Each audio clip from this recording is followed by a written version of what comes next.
Hello everyone, my greetings of the day and welcome to magnet brains, एक ऐसा YouTube channel जो आपके लिए लेकर आता है quality content, that too without any kind of paid subscription. मैं अभिनव सिंह राठौर आपके सामने हूं आज एक फिर से नया टॉपिक लेके, द सदर्न डायनेस्टीज। यहां पे हम बात करने वाले हैं जो चेर, चोल और पांड्या थे उनके बीच में बारे में बात करेंगे। उनके साथ की पूरी की जो है प्रशासन प्रणाली देखेंगे कि कैसे उनका एडमिनिस्ट्रेशन होता था, क्या पॉलिटिकल यूनिट्स हुआ करते थे, क्या क्या ऑफिशियल्स के नाम होते थे, और तो और हम देखेंगे क्या कि यहाँ पे जो इंपॉर्टेंट रूलर्स हुआ करते थे उन्होंने क्या ऐसा करा जो कि कहीं ना कहीं इतिहास में उनका नाम जो है अंकित कर गया। तो चलिए without any kind of wait चालू करते हैं हम आज का हमारा प्रेजेंटेशन। तो जब हम बात करते हैं इन तीन डायनेस्टीज की, तो ऑफकोर्स सी बात है कि हमको यहाँ का जो मेंशन है जो कि पॉलिटिकल, सोशल और कल्चरल लाइफ है उसके बारे में हमको कहां से पता चलता है, तो पता चलता है संगम लिटरेचर से। संगम लिटरेचर से, ठीक है। हमको कहां से इंफॉर्मेशन मिलती है? संगम लिटरेचर से। और संगम लिटरेचर हमने कहां डिस्कस करा था? इससे पहले वाले वीडियो में हमने पूरा का पूरा संगम लिटरेचर का डिस्कस करा था। उसका पूरा जो है हमने ऑटोप्सी कर दिया था, बायोप्सी कर दिया था, पूरी की पूरी जो छानबीन थी वो हमने सब देख ली थी। तो आज हम बात करने वाले हैं चोल, चेर और पांड्या के। ये ऐसे तीन राज्य थे जो कि बहुत एंशिएंट माने जाते हैं। इनका कहीं ना कहीं बहुत सारी पुरानी किताबों में, ब्राह्मणिकल टेक्स्ट में भी हमको उल्लेख मिलता है। जब हमने अशोक के बारे में पढ़ा था तो ऑफकोर्स अशोक के टाइम पे भी हमने को इनका जो चोल, चेर और पांड्या है इनका हमें क्या मिलता है? मेंशन मिलता है। साथ ही साथ हमने देखा था कि चोल की जो बाउंड्री पे जो इन्होंने एक प्रशस्ति लिखी थी, एक अभिलेख लिखा था, वो भी अशोक का हमको देखने को मिलता है। तो कहीं ना कहीं ये एस्टैब्लिश्ड है कि हाँ यार, ये जो तीनों राज्य हैं, ये तीनों राजवंश जो हैं, ये बहुत पुराने हैं, ये कहीं ना कहीं क्या है? एंशिएंट है। तो आइए हम इनके बारे में थोड़ा थोड़ा जानते हैं, इनके इंपॉर्टेंट रूलर्स को देखते हैं। तो सबसे पहले हम बात करते हैं डायनेस्टीज की और उनके कैपिटल के बारे में कि क्या उनकी कैपिटल हुआ करती थी और कौन सी वो डायनेस्टी थी। तो सबसे पहले बात करेंगे चोल के बारे में। चोल अपने आप में बहुत पुरानी मानी जाती है और इन तीनों में से सबसे शक्तिशाली मानी जाती है। ये जितनी तीनों की तीनों डायनेस्टीज हैं, इनमें से सबसे पावरफुल कौन सी मानी जाती है? तो वो चोल है। तो चोल की कैपिटल की बात करते हैं तो उसकी क्या है? उरेयूर, ठीक है। उसकी कैपिटल क्या है? उरेयूर। नेक्स्ट हम बात करते हैं चेर की। चेर जो थे आज की डेट में जो आपके प्रेजेंट केरल वाला राज्य है वहां हुआ करते थे, उनकी कैपिटल क्या थी? वंजी। क्या थी उनकी कैपिटल? वंजी। नेक्स्ट हम बात करते हैं पांड्या की। पांड्या जो है आपको अगेन साउथ में मिलेंगे विद चेर, दोनों के बीच में फंसे रहते हैं। और ये वही पांड्या है जिन्होंने क्या करा था? पूरी की पूरी संगम को प्रोटेक्शन प्रोवाइड करा था या पैटर्नेज प्रोवाइड करा था। इनकी जो कैपिटल है वो कौन सी है? मदुरै, ठीक है। मदुरै में याद हो तो आपको क्या हुई थी? सबसे पहली जो संगम हुई थी वो कहां हुई थी? आपके मदुरै में ही हुई थी। चलिए आगे देखते हैं सदर्न डायनेस्टी के बारे में, ठीक है। आपको पता था कि जब हम महाबलेश्वर से यहां से हमने क्या निकाली थी? कृष्णा निकाली थी, और यहां से हमने क्या निकाली थी? तुंगभद्रा निकाली थी, राइट। तो यही पर्टिकुलर एरिया है जो कि क्या कहते हैं कि गोदावरी, भाई कृष्णा से ऊपर नहीं जाएंगे, ये थोड़ा सा ऊपर हो गया, कृष्णा इतनी ऊपर नहीं है, खैर सो सॉरी। हाँ, यहां से हम देख सकते हैं ये कृष्णा का मुहाना यहाँ पे है। यहां से तुंगभद्रा जाती है, तुंग और भद्रा मिलके क्या मिलती है? तुंगभद्रा मिलती है। ये पर्टिकुलर एरिया जो है ये आप देख सकते हैं कि ये तो था नीचे का साउथ वाला पार्ट, ये होता था हमारा किसका? सदर्न डायनेस्टीज का। तो आइए हम बात करते हैं कि एक्चुअली जो सदर्न डायनेस्टी थी वो कहां कहां फैली हुई थी। तो सबसे पहले हम जब बात करते हैं, हम बात करेंगे चेर के बारे में। तो चेर जो है वो आपके केरल राज्य, आधुनिक केरल राज्य जो है आज का वो, और थोड़ा बहुत जो पार्ट है वो आपके तमिलनाडु वाला। ये जो पर्टिकुलर पार्ट आप देख रहे हो ये किसका था? ये आपके चेर का था। थोड़ा सा उसको और ऊपर ले जाके जा सकते हैं अपन। तो ऑफकोर्स देखिए ये सब अंदाजन है, जिस हिसाब से हमको टेक्स्ट मिले, जिस हिसाब से हमको एविडेंसेस मिले, रिटन चीजें मिली हैं, उस हिसाब से मैं आपको बता रहा हूं। नेक्स्ट हम बात करते हैं तो किसकी? पांड्या के बारे में बात करते हैं। तो पांड्या शासन जो था वो आपका इस एरिया में था, ठीक है। और ऑफकोर्स फाइनली जब हम बात करेंगे किसकी? आपके चोल की, तो चोल राज्य तो था वो ये था, काफी फैला हुआ था चोल राज्य, ठीक है। तो ये बेसिकली आपके तीन राज्य थे, चेर, पांड्या और फाइनली चोल। चेर क्या है? आपके रेड कलर से है, Pandya blue and finally green as Chola.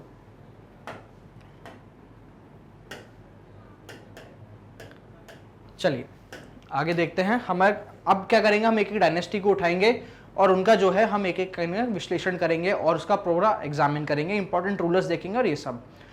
तो सबसे पहले आते हैं आपके चेर शासक, जो कि आपके क्या आधुनिक केरला में है।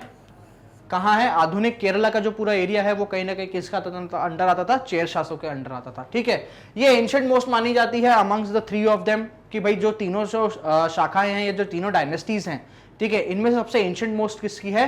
तो वो चेरों की ही है। ये ऐत्रेय ब्राह्मण में भी मेंशन्ड है। ये अगेन इंपॉर्टेंट पॉइंट है कि ऐसा क्वेश्चन आ सकता है इससे कि चेर, पांड्या या सदर्न डायनेस्टी से या एंशिएंट सदर्न डायनेस्टी से कौन सी ऐसी डायनेस्टी है जो कि हमको कहां मिलती है? ऐत्रेय ब्राह्मण में मिलती है। ठीक है, तो वो क्या है? आपकी चेर। और एक क्वेश्चन ऐसा पूछा जा सकता है कि जो चेर डायनेस्टी है या जो चेर शासन है एंशिएंट सदर्न डायनेस्टीज का, वो ऐत्रेय ब्राह्मण में किस नाम से मिलता जाता है? तो वो चेरपाद। ठीक है, किस नाम से है? वो चेरपाद। नेक्स्ट हम बात करते हैं अशोक की। तो ऑफकोर्स अशोक ने भी जो है इनको मेंशन करा था अपने एक मेजर रॉक एडिक्ट में, और इनको बोला था केरल पुत्र। क्या बोला था इनको? केरल पुत्र बोला था। ठीक है, नेक्स्ट हम बात करते हैं आज के केरला की है, और कुछ पार्ट जो है इनका किसका है? तमिलनाडु का है, या तमिलनाडु में से भी कुछ तो पार्ट है जो इनके अंडर में आया करता था। तो ऑफकोर्स केरला तो पूरा पूरा है ही है।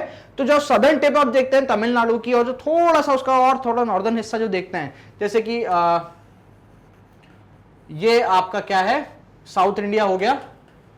ठीक है, तो ये पार्ट आपका क्या आ जाता है? केरल राज्य आ जाता है, और ये पार्ट क्या आ जाता है आपका? तमिलनाडु आ जाता है। तो ऑफकोर्स ये तो पूरा था ही था, थोड़ा बहुत जो सदर्न हिस्सा है इसका, ठीक है, नीलगिरी वाला हिस्सा जो है, नीलगिरी माउंटेन्स वाला हिस्सा, जो कार्डमम हिल्स वाला हिस्सा, ये भी किन के अंडर आता था? चेरों के अंडर ही आता था।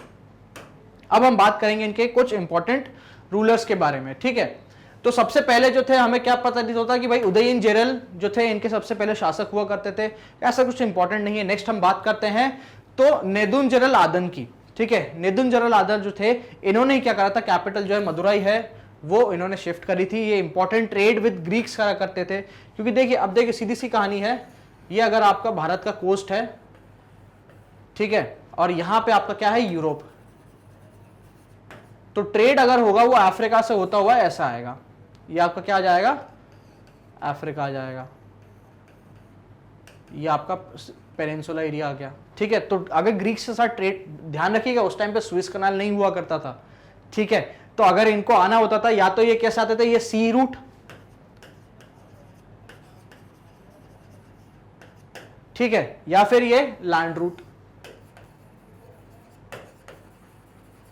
बट अब हम क्या बात कर रहे हैं? स्पेशली सदर्न डायनेस्टीज की बात कर रहे हैं। तो ऑफकोर्स सी बात है, अगर ग्रीक्स को साउथ का डायनेस्टी एक्वायर करनी है, या कह लीजिए इनसे ट्रेड भी, रिलेशन भी स्टैब्लिश अगर करने हैं, तो इनको सबसे एक्सेसिबल, सबसे इजी चीज क्या लगेगी? तो वो सी रूट ही लगेगा। ठीक है, तो बहुत इंपॉर्टेंट ट्रेड हुआ करता था ग्रीस का। अब देखिए मैंने आपको क्या बोला कि ये केरल वाला राज्य था, थोड़ा बहुत तमिलनाडु का सदर्न राज्य था। तो सबसे ज्यादा यहाँ पे क्या प्रोड्यूस होगा? यहाँ प्रोड्यूस होगा स्पाइसेस। और आज भी यहाँ के जो मसाले हैं, यहाँ के जो स्पाइसेस हैं, इलायची हो गई, लौंग हो गई, काली मिर्च हो गई, ये आज भी जो है विश्व प्रसिद्ध हैं, वर्ल्ड में फेमस हैं। तो पुराने टाइम से ही, एंशिएंट टाइम से ही हम क्या कर रहे हैं? स्पाइसेस का जो क्या है लेन देन कर रहे हैं। साथ ही साथ हम बात करते हैं सदर्न डायनेस्टीज की, तो एक बहुत इंपॉर्टेंट ट्रेड हुआ करता था जो कि होता था कॉटन का, जो कि होता था कपड़ों का। तो वस्त्र उद्योग भी जो है आपका साथ साथ ये भी काफी बूम पे था। ठीक है, बट हम चेर, स्पेशली चेर की जब हम बात करते हैं तो of course they used to deal in spices. ये क्या करते थे? स्पाइसेस का जो आपके मसाले हो गए उसका आदान प्रदान या उसके ट्रेड में ये लोग ज्यादा इन्वॉल्व थे। इन्होंने जो टाइटल लिया, अपना जो उपाधि ली, वो किसके लिए थी? अधिराज के लिए थी। ठीक है, क्योंकि ये पहले शासक ऐसे हुए साउथ के जिन्होंने क्या टाइटल लिया था? अधिराज लिया था, इसलिए काफी इंपॉर्टेंट हो जाता है। नेक्स्ट राजा की हम बात करते हैं तो वो कुट्टवन होते हैं। उसके बाद हम बात करते हैं तो धर्मरायण या कुट्टवन, धर्मरायण कुट्टवन की बात करते हैं हम। सेनगट्टवन, इनके ये दो नाम हमें मिले हैं। कौन? एक तो सेनगट्टवन और दूसरा नाम क्या है? धर्मपरायण कुट्टवन। ठीक है, धर्मपरायण कुट्टवन और सेनगट्टवन, इनके ये दो नाम हमको वेरिएट काइंड ऑफ टेक्स्ट में मिलते हैं। ठीक है, इन्होंने क्या करा था? इन्होंने काणगी पूजा चालू करा था। ठीक है, काणगी, अब आपने नाम एक और सुना होगा, जब हमने संगम लिटरेचर के बारे में बात करी थी, स्वल्पाधिकम में इनका नाम आता है। ठीक है, तो ये काणगी की जो पूजा है, ये बेसिकली ये पूजा है कि अपनी बीवियों की, राइट तो बहुत ही इंटरेस्टिंग सी चीज है कि इन्होंने क्या करा, इन्होंने वर्शिप ऑफ वाइफ चालू करा कि भाई हम एक दिन में साल में ऐसा रखें कि जिसमें हम बीवियों की पूजा करते हैं, बीवियों को हम थैंक यू बोलते हैं कि भाई इतना सारा काम जो है घर का करती हैं, इतनी सारी रिस्पॉन्सिबिलिटीज एक साथ मैनेज करके लगती हैं। तो ऑफकोर्स अगर आपको भी टाइम मिले तो प्लीज अपनी मदर के पास जाइएगा, उनको थैंक यू बोलिएगा, उनको बोलिएगा कि आप मेरे इतना अच्छा ख्याल रखती हैं, तो उनको अपना थोड़ा ग्रैटिट्यूड जो है वो प्रेजेंट करना बनता है। खैर जब इन्होंने कांगड़ा पूजा करी थी तो ऐसा ही नहीं था कि सिर्फ चेरों ने चालू करी थी, तो इनका सपोर्ट जो है वो पांड्या ने भी करा था और चोल ने भी करा था, जो कि बहुत अच्छा अपने आप में एक बहुत इंपॉर्टेंट बात है। यहां से अपने को यह पता चलता है कि जो वुमेन की कंडीशन है वो कहीं ना कहीं बेटर थी, नॉर्थ इंडिया से क्या थी, बेटर थी। ठीक है, चलिए नेक्स्ट हम बात करते हैं। तो उसके लास्ट रूलर को हमको देखने को मिलता है इरांगपोरी। ठीक है, इनके जो थे ये लास्ट रूलर थे, क्या था, कुड्डकोलिंजली इरांगपोली। ठीक है, ये क्या थे, इनके लास्ट रूलर थे। चलिए यहां पे ये ध्यान रखिएगा, कांगी पूजा ये बहुत इंपॉर्टेंट है अपने क्या एमसी की पॉइंट ऑफ व्यू से। ठीक है, चलिए अब हम बात करते हैं चोल डायनेस्टी की। तो चोल डायनेस्टी जो है आज की डेट में आपको आंध्रा के एरिया में देखने को मिलेगी, या आंध्र प्रदेश तेलंगाना वाले एरिया में आपको देखने मिलेगी, बट ज्यादा ऊपर नॉर्थ नहीं है। ठीक है, ये क्या है, आप आंध्र प्रदेश समझ के चलिए, तेलंगाना वाला एरिया थोड़ा सा छोड़ दीजिए, आंध्र प्रदेश वाला एरिया समझ के चलिए, जो आपकी गोदावरी, कृष्णा और तुंगभद्रा के इलाका है, यहां पे आप समझ के चलिए कि हाँ यार यहाँ पे जो था चोल शासकों का एरिया था, या चोल शासकों का क्या था, ये पर्टिकुलर एम्पायर हुआ करता था। तो पेन्नार, ठीक है, जो कि क्या है, पेन्नार एक ट्रिब्यूटरी है किसकी, गोदावरी नदी की। ठीक है, किसकी नदी की ट्रिब्यूटरी है, गोदावरी नदी की। तो पेन्नार से लेके साउथ में वेल्लार नदी तक, ठीक है, साउथ में वेल्लार नदी तक, कहां से, पेन्नार, ये याद रखना, ये पी है और ये वी है। ठीक है, तो पेन्नार से लेके वेल्लार, इन नदियों के बीच में क्या था, according to the old text, कि इनका शासन हुआ करता था। ठीक है, जो कि क्या कहलाया जाता था, चोल मंडलम। क्या कहलाया जाता था, चोल मंडलम। तो इसी से क्या आया हमारे पास, चोल या चोल शासन। ठीक है, चलिए आगे बात करते हैं। ये सबसे स्ट्रॉन्गेस्ट है, जैसा कि मैंने आपको बता दिया था। अब सीक्वेंस ऑफ कैपिटल्स देखते हैं कि सबसे पहले कैपिटल क्या हुई थी, उसके बाद क्या हुई, उसके बाद क्या हुई। अब देखिए, जब मैं स्ट्रेंथ की बात कर रहा हूं तो ऑब्वियस सी बात है, कहीं ना कहीं ये लड़ाकू रहे होंगे, या कहीं ना कहीं ये एक्सट्रीमनेस दिखाते होंगे। तो एक्सट्रीमनेस जब कोई इंसान दिखाता है तो ऑफकोर्स उसको अपनी कैपिटल जो है वो बहुत सिक्योर करके रखनी पड़ती है। तो जब हम बात करते हैं तो सबसे पहले नॉर्थ मल्लूर हुआ करती थी इनकी कैपिटल, उसके बाद जो है उरैयूर हुआ करती थी कैपिटल, और उसके बाद फाइनली जो है वो पुहार इनकी जो क्या थी, कैपिटल हुआ करती थी। ठीक है, पुहार आज की डेट में क्या है, कावेरी पट्टनम के नाम से जाना जाता है। चलिए इंपॉर्टेंट रूलर्स की बात करते हैं। तो ऑफकोर्स उखपेहरी इलंजेत चेन्नी, ये इनके क्या हमें सबसे पहले रूलर प्रतीत होते हैं। Of course according to the text जो हमें लिटरेचर मिला है उसके अकॉर्डिंग सबसे पहले रूलर चोल के कौन थे, तो उखपेहरे इलंजेत चन्नी, ये इनके क्या थे, सबसे पहले रूलर थे। उसके बाद आते हैं इलारा। इलारा के बाद हम देखेंगे सबसे इंपॉर्टेंट है करिकाल। सबसे इंपॉर्टेंट है, सबसे शक्तिशाली, सबसे प्रतापी जो राजा हुआ करता था चोलों का, वो कौन था, करिकाल। अब ध्यान रखना दोस्तों, यहां पे मैं बात कर रहा हूं एंशिएंट सदर्न डायनेस्टीज के बारे में। किसके बारे में बात कर रहा हूं, एंशिएंट सदर्न डायनेस्टीज के बारे में। जब हम मेडाइवल एरा में जाएंगे, जब हम दिल्ली सल्तनत पढ़ेंगे, मोहम्मद बिन तुगलक को पढ़ेंगे, उस टाइम पे फिर से हम कहां आएंगे, साउथ इंडिया में आएंगे, और हम क्या डिस्कस करेंगे, विजयनगर एम्पायर को डिस्कस करेंगे, हम हम्पी को डिस्कस करेंगे और उसका विभाजन देखेंगे।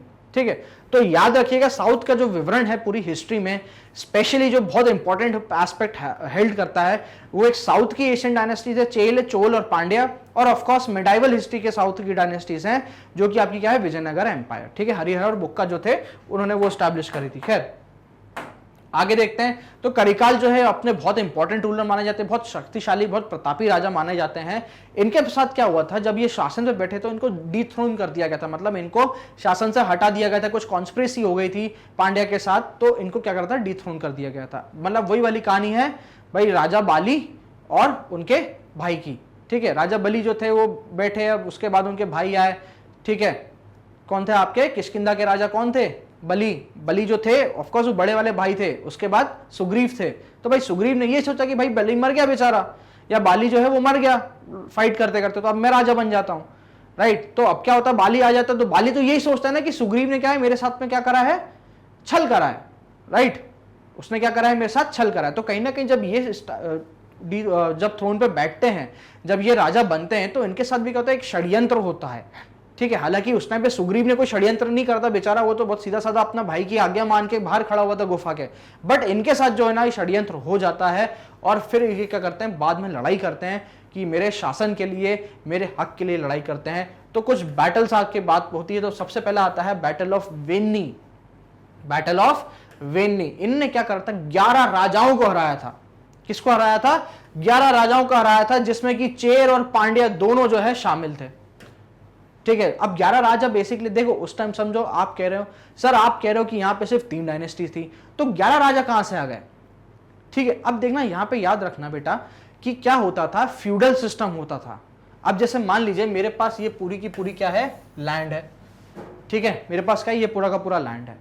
ठीक है, मैं कहां बैठा हूं, मैं ये सेंटर वाले ब्लॉक में बैठा हूं। ठीक है, so it is a little difficult, ये मेरे लिए थोड़ा मुश्किल होता है क्या, यहां से बैठे बैठे इस कॉर्नर की चीज को देख पाना, भाई यहाँ के लोगों की क्या समस्या है, यहाँ पे क्या व्यवस्था जानी चाहिए, यहाँ पे कोई और अटैक कर रहा है कि नहीं कर रहा, कैसे सेना भेजूं, ये वो। अब अगर मैं बहुत अच्छा शासक नहीं हूं, बहुत सेंट्रलाइज नहीं हूं, अशोक जैसा नहीं हूं, तो क्या करना पड़ेगा मुझे, यहाँ पे एक आदमी बिठाना पड़ेगा। क्या करना पड़ेगा मुझे, यहाँ पे एक क्या बिठाऊंगा, मैं आदमी बिठाऊंगा। ठीक है, उस आदमी को मैं ये बोलूंगा कि तू एक काम कर, तू इस पर्टिकुलर एरिया का तू एडमिनिस्ट्रेटर है, तू इस पर्टिकुलर एरिया का एक टाइप से राजा है, बट तू किसके अधीन काम कर रहा है, तू मेरे अधीन काम कर रहा है। ठीक है, इसलिए जो है वो चेरों ने क्या, अधिराज मतलब अधीनों का राज। ठीक है, तो इसको कहते हैं हम क्या, फ्यूडल सिस्टम।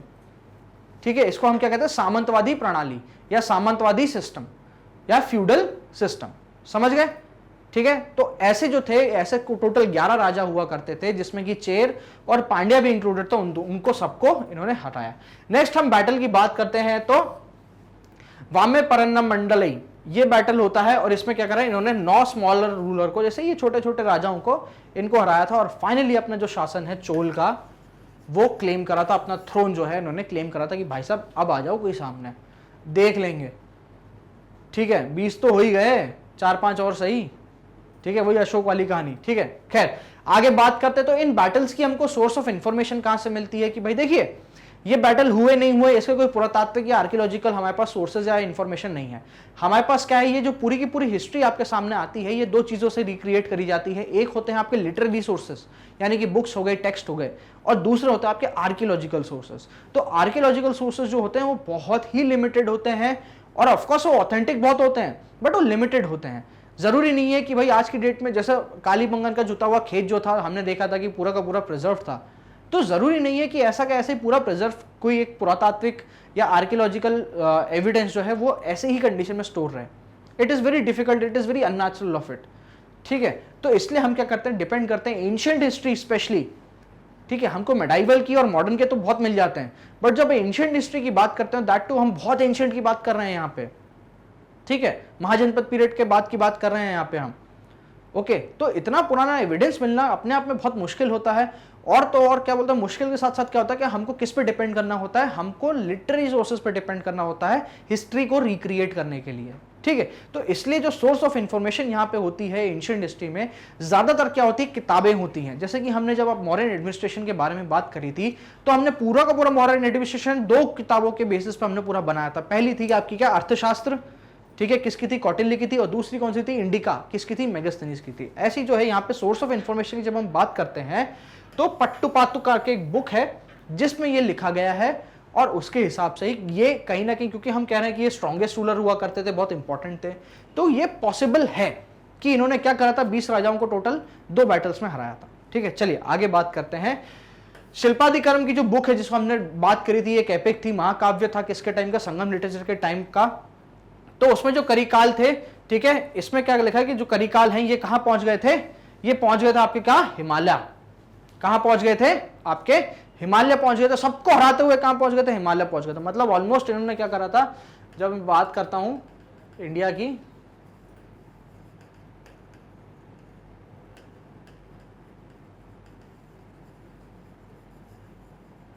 तो ऑलमोस्ट वो यहां से डेक्कन प्लेटू के एरिया से कहां पहुंच गए थे, वो ऑलमोस्ट यहां पहुंच गए थे। और हालांकि देखिए इट इज वेरी अनरियलिस्टिक, भाई पहुंच गए थे तो फिर वापस क्यों चले गए, पूरा का पूरा इंडिया कैप्चर कर लेते। नहीं भाई, जो एक अखंड भारत की परिकल्पना चाणक्य ने करी थी वो ये भी कर सकते थे, बट हमें ऐसा कोई एविडेंस नहीं मिलता कि सदर्न डायनेस्टीज जो हैं वो गोदावरी के ऊपर आ रही हैं, ज्यादा से ज्यादा नर्मदा के ऊपर आ रही हैं। ठीक है, खैर चलिए आगे देखते हैं। एक छोटा सा चीज थी जो बताना इंपॉर्टेंट लगा। चलिए नेक्स्ट हम बात करते हैं, जो हमारे नेक्स्ट रूलर आते हैं पेरुनरकिली। ठीक है, करिकाल के बाद ये आते हैं। उसके बाद हम बात करते हैं शेनगणान की। ठीक है, ये जो है इन्होंने शिव टेम्पल कंस्ट्रक्ट करे थे, बहुत सारे शैविज्म को फॉलो करते थे। साथ ही साथ कल्लीवल्ली बुक के अकॉर्डिंग जो था इन्होंने क्या करा था, इन्होंने कैप्चर कर लिया था चेर किंग को, जिसका नाम था कणेकाकल। ठीक है, चेर जो राजा हुआ करते कणेकाकल, इनको उन्होंने क्या कर लिया था, कैप्चर कर लिया था वॉर में, इनको पकड़ लिया था, कहना आ जाओ बैठो अपन बात करेंगे। ठीक है, खैर चलिए ये भी जो इन्फॉर्मेशन है वो एक बुक के अकॉर्डिंग है। नेक्स्ट हम बात करते हैं पांड्या डायनेस्टी की, जो कि आज की डेट में तमिलनाडु में आती है। ठीक है, इसके बारे में बात करें तो पांड्या का मतलब होता है एंशिएंट किंगडम। ठीक है, पांड्या का मतलब क्या होता है, एंशिएंट किंगडम। तो जो साथ ही साथ इनकी जब सोर्स ऑफ इंफॉर्मेशन की बात करते हैं या हिस्टोरिक सोर्स की बात करते हैं, तो जब हम पणिनि की अष्टाध्यायी देखते हैं, ठीक है, किसकी, पणिनि की अष्टाध्यायी, ये क्या थी, ग्रामर बुक थी, याद करिए जब हमने बात करी थी ब्राह्मणिकल टेक्स्ट की। ठीक है, उस और मेगाथेरिस ने जो क्या करा है, इनको मेंशन करा है। दोनों जो हैं ये बहुत डिफरेंट एरा की किताबें हैं। एक जो है वो ब्राह्मणिकल टेक्स्ट में बात करते हैं, जब हम बात कर रहे हैं कि इसकी जब वेदवाणी हुआ करती थी, और हम एक की ऐसी बात कर रहे हैं जिसको सबसे ऑथेंटिक सोर्स मान रहे हैं। तो जब उन दो बुक्स में इनका नाम मिलता है तो ऑफकोर्स कहीं ना कहीं ये होता है कि भाई हाँ ये एंशिएंट किंगडम तो हुआ करता था, या ये कहीं ना कहीं पुराना डायनेस्टी तो है। ठीक है, इंपॉर्टेंट रूलर्स की बात करते हैं। पहले आते हैं नेडियोन। ठीक है, नेक्स्ट आते हैं आपके पलाशल इमुदुकुमुडुमी। ठीक है, पलाशल इमुदुकुडुमी। ठीक है, चलिए नेक्स्ट हम बात करते हैं नेडुंजेलियन के बारे में। ये सबसे बहुत फेमस हुए थे, पांड्या रूलर थे। इन्होंने क्या कहा था, तलेया गंगड़म का वॉर लड़ा था। ठीक है, अगेन अपने आपस में ये लोग जो चेर चोल पांड्या थे अपना लड़ते रहते थे। इन्होंने पैटर्नेज प्रोवाइड करा था किसको, स्कॉलर्स को, जिनमें से एक थे नक्कियर थे। ये क्या थे, ये आपके तीसरी संगीति के क्या थे, चेयरपर्सन हुआ करते थे। और मामुंडी रुदन को, इनको क्या करा था, इन्होंने पैट्रोनेज प्रोवाइड करा था। अब देखिए समझिए पैट्रोनेज का बेसिकली यहाँ पे मतलब क्या है। संरक्षण का मतलब ये है, देखिए क्या होता है, कोई भी आर्टिस्ट होता है, कोई भी स्कॉलर होता है, उसको जीवन जीने के लिए कुछ ना कुछ पैसा तो चाहिए होता है, राइट, मानते हैं कि नहीं। तो उस टाइम पे क्या होता था कि ये लोग राजा और महाराजा लोग क्या करते थे, इनको अपने दरबार में रखते थे। तो ऑफकोर्स देखो स्कॉलर्स हैं तो ज्ञान तो हो गई, तो इनसे एडवाइस वाला काम भी हो गया। साथ ही साथ क्या करते थे, इनको ऐसी बुक्स लिखने को बोलते थे कि जिनमें इनकी खुद की शौर्य गाथा हो। जैसे मान लीजिए मैं हूं, ठीक है, मैं क्या हूं, एक राजा हूं, मैंने क्या करा, अपने XYZ एक स्टूडेंट था, उसको कहा कि ले एक काम कर, तू कुछ हो नहीं पा रहा तेरा, एक काम कर तू यहाँ आ जा, तेरे को जो करना है यहाँ पे तू वो कर। ठीक है, तेरे को किताबें लिखनी तो किताबें लिख, ठीक है, पर तू कौन सी किताबें लिखेगा, ऐसी किताबें लिखेगा जिसमें तू मेरी शौर्य गाथा बोलेगा। क्योंकि ऑफकोर्स सी बात है, मैं उसको खाने का दे रहा हूँ, उसको पीने का दे रहा हूँ, उसके सर पे एक छत दे रहा हूँ, तो जाहिर सी बात है यार वो मेरी शौर्य गाथा गाएगा ना यार, बाजू वाले की तो गाएगा नहीं, है ना। कि नहीं यार, एक पता पड़ोस के राजा हुआ करते थे, उन्होंने इसको इतना मारा कूटा, ऐसा करा, इनका राज छीन लिया, ये कर लिया। ऑफकोर्स सी बात है, कहीं ना कहीं क्या होगा, ये ही क्या करेंगे, राजा को ग्लोरीफाई करेंगे हिस्ट्री में।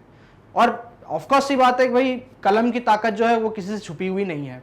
आज भी जो है हम अगर हिस्ट्री को रिक्रिएट कर रहे हैं, हिस्ट्री को आपको समझा पा रहे हैं, तो वो किसके बेसिस पर समझा पा रहे हैं, बुक्स के बेसिस पे।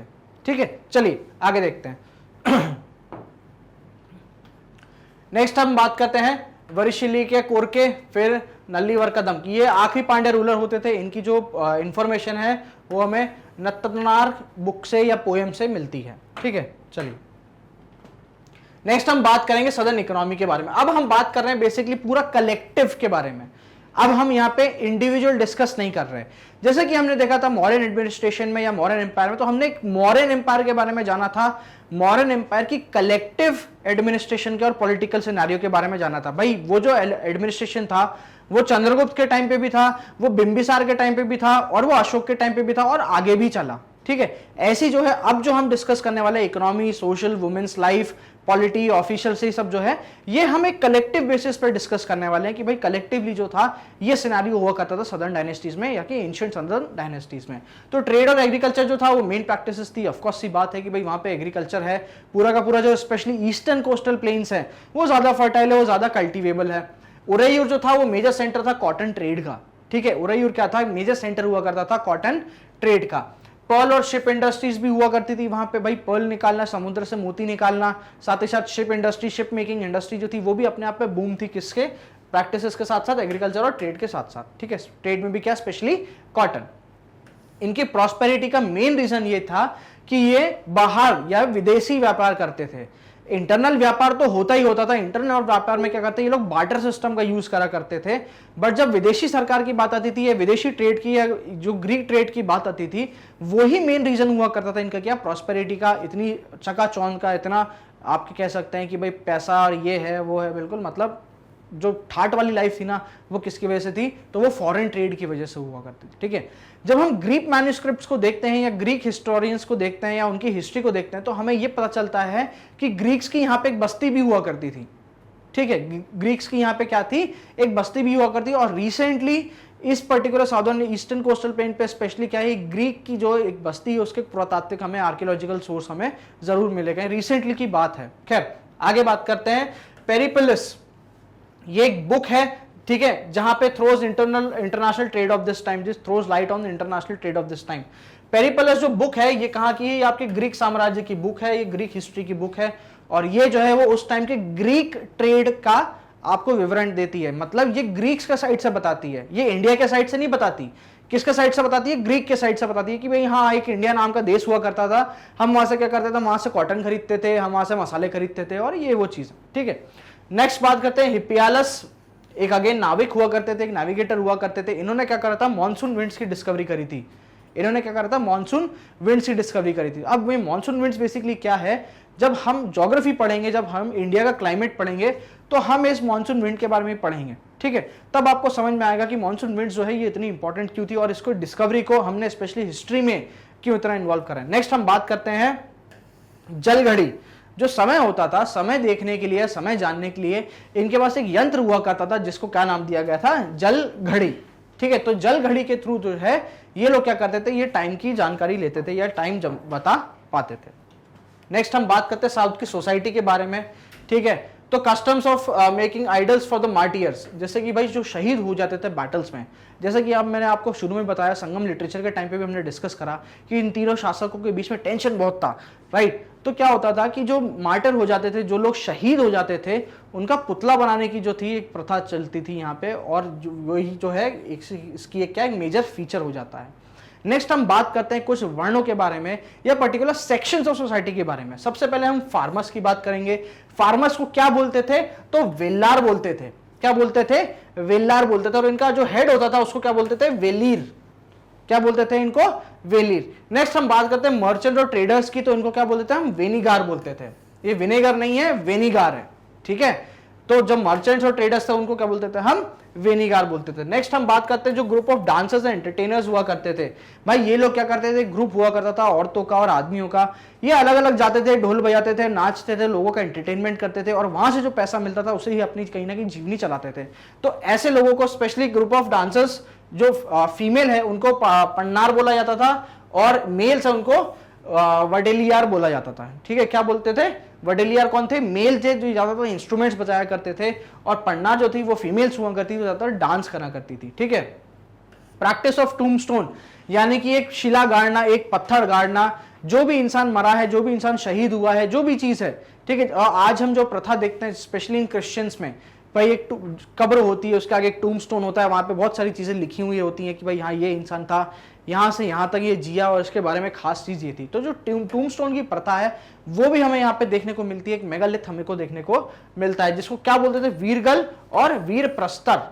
ये दो टर्म्स यूज हुए हैं किसके लिए, टूमस्टोन के लिए, ठीक है। किसके लिए यूज हुए हैं, टूमस्टोन के लिए यूज हुए हैं, क्या, वीरगल या वीर प्रस्तर, ठीक है। चलिए आगे देखते हैं।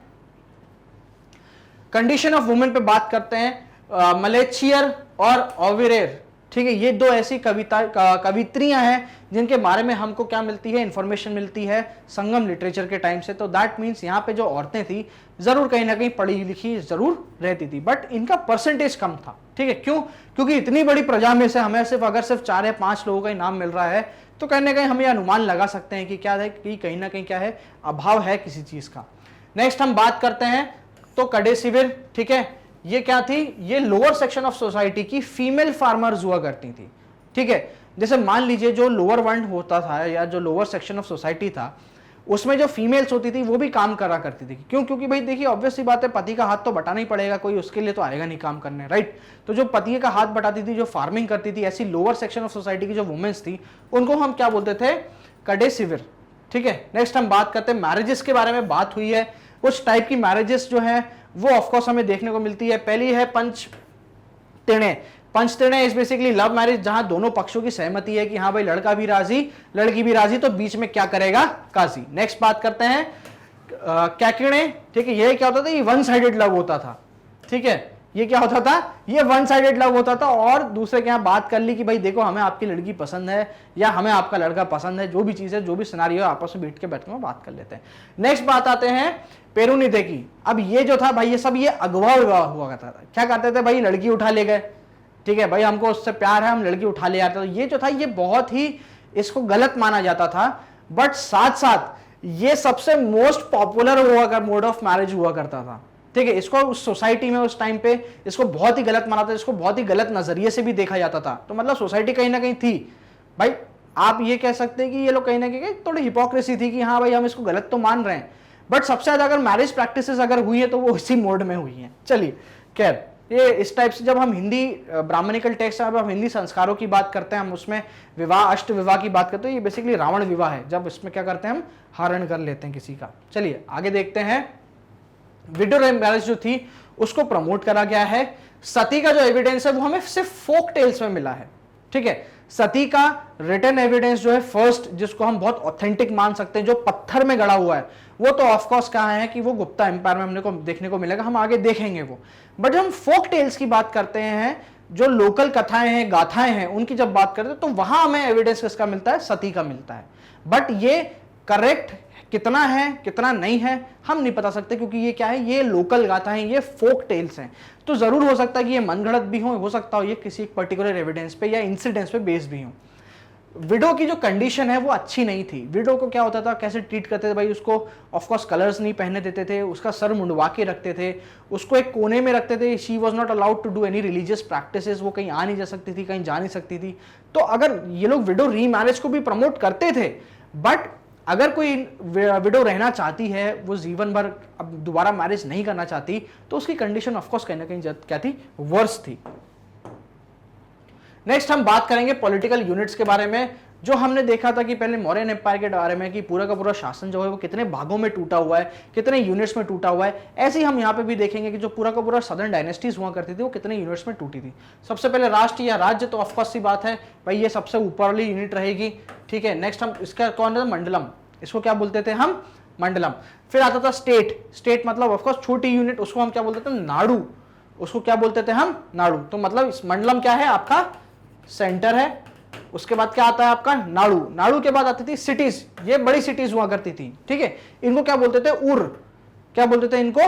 उर। नेक्स्ट आते थे बड़े विलेजेस या बड़े गांव, इनको पेरूर। फिर छोटे विलेजेस या छोटे गांव, इनको क्या बोलते थे? शिरूर। और जो एंशिएंट विलेजेस हुआ करते थे भाई, जैसे मान लो किसी ऋषि में बसा रखा हो कोई गांव हो, बहुत पुराना गांव है, तो उसको क्या बोलते थे हम? मुदुर। क्या बोलते थे उसको हम? मुदुर। तो ये बेसिकली आपके जो पॉलिटिकल यूनिट्स हैं उसका डिवीजन है। ठीक है। कि कैसे हम ऊपर टॉप मोस्ट की बात करते हैं, हम स्टेट पे आते हैं, फिर हम क्या बात करते हैं? सिटी की बात करते हैं, विलेज की बात करते हैं, स्मॉल विलेज, और फाइनली एंशिएंट विलेज। चलिए अब इसमें मैं आपको बोलूं क्या इंपॉर्टेंट है एमसीक्यू पॉइंट ऑफ व्यू से, तो नाडु इंपॉर्टेंट है और उर इंपॉर्टेंट है। ठीक है। ये क्या है? इंपॉर्टेंट क्यों? क्योंकि यहां पे बीच में विष नहीं है, जिसका शासक कौन होता था? विषपति। दैट मीन्स योर डिस्ट्रिक्ट, ये नहीं है यहां पे। ठीक है। चलिए नेक्स्ट हम बात करते हैं ऑफिशियल्स की बात करते हैं, इनके क्या नाम हुआ करते हैं। जब हम मिनिस्टर्स की बात करते हैं, मंत्रियों की बात करते हैं, इनको क्या बोलते थे? अमेच्छार या अमेच्छान। अमेच्छार र या अमेच्छान न। ठीक है। ये दो टर्म्स हमको देखने को मिले हैं, जो कि क्या रेफर करते हैं? आपके मिनिस्टर को रेफर करते हैं। नेक्स्ट हम बात करते हैं प्रीस्ट की, जो होली हुआ करता था, जो आपके रिलीजियस डिसीजंस लेने में मदद करता था, उसको क्या बोलते हैं? पुरोहितार। क्या बोलते थे उसको? पुरोहितार। नेक्स्ट हम आर्मी चीफ की बात करते हैं, तो ऑफकोर्स बहुत कॉमन सा टर्म है सेनापतियार। क्या होता था? सेनापतियार। तो ये कहीं ना कहीं ये जो तीन टर्म्स हैं भाई, अमेच्छार से आप अमात्य याद रख लीजिए, अमात्य भी क्या होते थे, मिनिस्टर हुआ करते थे, ठीक है। नेक्स्ट हम बात करते हैं एम्बेसडर की, जो दूत होता था उसको क्या बोलते हैं, दूतार, ठीक है। तो दूतार से दूत, दूत मतलब एम्बेसडर। नेक्स्ट आता है स्पाई, ठीक है, वहां पे हम क्या बोलते थे, स्पर्श बोलते थे, यहां पे क्या बोलते हैं हम उसको, ऑरार, क्या बोलते हैं उसको, ऑरार, ठीक है। चलिए ये होते थे आपके क्या इंपॉर्टेंट ऑफिशियल्स। नेक्स्ट हम बात करते हैं नलवले की, ठीक है। ये क्या था, एक कमिटी हुआ करती थी, जैसे कि हमने क्या देखा था मौर्यन एम्पायर पे देखा था कि सिटी की जो थी वो कमिटियां जो थी वो उसके देखभाल करा करती थी, उसके एडमिनिस्ट्रेशन के पीछे लगी रहती थी। ऐसी जो है यहाँ पे भी एक असेंबली की बात हुई है, किसकी बात हुई है, एक असेंबली की बात हुई है इन द कैपिटल इटसेल्फ, जो कहाँ रहती थी, कैपिटल में रहती थी, उसका नाम क्या था, नलवले, क्या नाम था उसका, नलवले, ठीक है। ये क्या करती थी, ये जस्टिस करवाती थी राजा के साथ, ये राजा को गाइड करती थी कि भाई हाँ ठीक है, ये एक पक्ष ये है, दूसरा पक्ष ये है, जब हम दोनों को करते हैं तो ऑफकोर्स सी बात है कहीं ना कहीं दिक्कत तो आई है, तभी ये लोग जस्टिस के लिए आए हैं, तो उसको डिसीजन मेकिंग प्रोसीजर में उसको हेल्प करा करती थी, ठीक है। So but king used to be the last court, that means king का डिसीजन लास्ट, किंग अगर बोल दे कि भाई साहब इसको मृत्युदंड दो तो इसको मृत्युदंड दो, खत्म कहानी। कोई भी मामला हो, क्रिमिनल हो, सिविल हो, या किसी लड़ाई झगड़े का ही क्यों ना हो, कुछ भी चीज हो, ठीक है, भले इन्होंने कोई नया नियम निकाला हो और उस नियम के अगेंस्ट इनको जाना हो, तो king is the last authority, king जो है वो आखिरी अथॉरिटी है या लास्ट कोर्ट है किसी भी कॉन्फ्लिक्ट का रिजॉल्व करने में।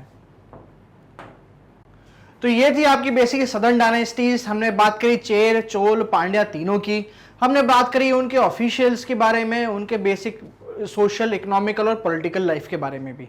तो अब बेसिकली मैग्नेट ब्रेन्स आपके लेकर आया छोटी सी पहल आपकी लाइफ थोड़ी सी और आसान बनाने के लिए। जब आप मैग्नेट ब्रेन्स पे जाना चाहते हैं, यूट्यूब चैनल पे जाते हैं, तब आपको बहुत सारी प्लेलिस्ट दिखती है, आपको कहीं ना कहीं छांटना पड़ता है, कहीं ना कहीं आपको क्या है डिफिकल्टी होती है। तो इसके लिए मैग्नेट ब्रेन्स के आपके लिए क्या समाधान लेकर आया, बहुत ईजी सी बात है, बहुत सिंपल सी चीज है। आपको अपना वेब ब्राउजर खोलना है और उस पर डालना है magnetbrains.com, magnetbrains.com। जैसे ही आप magnetbrains.com डालेंगे, एंटर दबाएंगे, आपके सामने ये वेब पेज खुल जाएगा, ठीक है। ये वेब पेज खुलते ही यहाँ पे क्या है, आपको बहुत सारे जो है डिटेल्स लिस्ट मिल जाएंगी, जैसे कि spoken English, NTSC, RRB, IIT, JE, olympiad वगैरह। अब जैसे आपको जैसे मान लीजिए सोशल ओलंपियाड का आपको वीडियो देखना है, तो आप किस पे क्लिक करेंगे, ओलंपियाड वाले टैब पे क्लिक करेंगे। जैसे ही आप क्लिक करेंगे, आपके सामने एक ऐसा सा पूरा सिनेरियो सामने आ जाएगा, ठीक है। अब ध्यान रखिएगा, यहाँ पे 2 क्लासेस है, क्लास 9 और क्लास 10।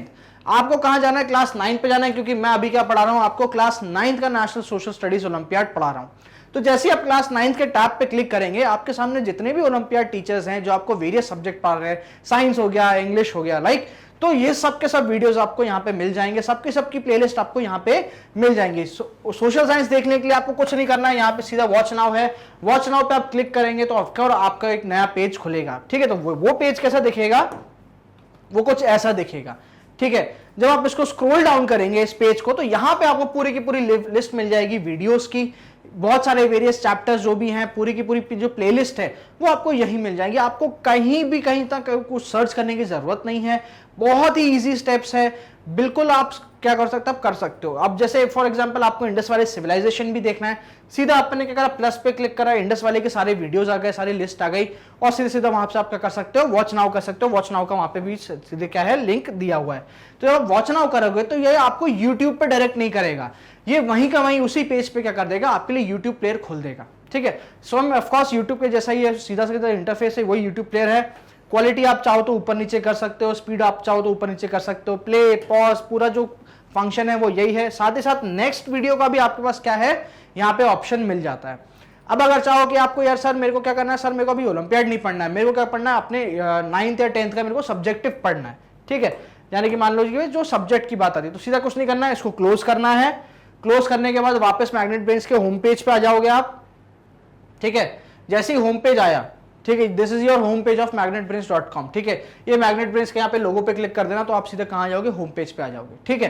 होम पेज पे आने के बाद अपना मीडियम सिलेक्ट करिए, सीबीएसई इंग्लिश मीडियम या सीबीएसई हिंदी मीडियम, ठीक है। जैसे ही आप मान लीजिए इंग्लिश मीडियम में आपने क्लिक करा, तो जैसे हमने ओलंपियाड में देखा था, ठीक है, ऐसी क्लासेस पूरी की पूरी यहाँ पे पूरी क्लासेस बनी आ जाएगी आपकी, स्टार्टिंग फ्रॉम KG 2 और 12th।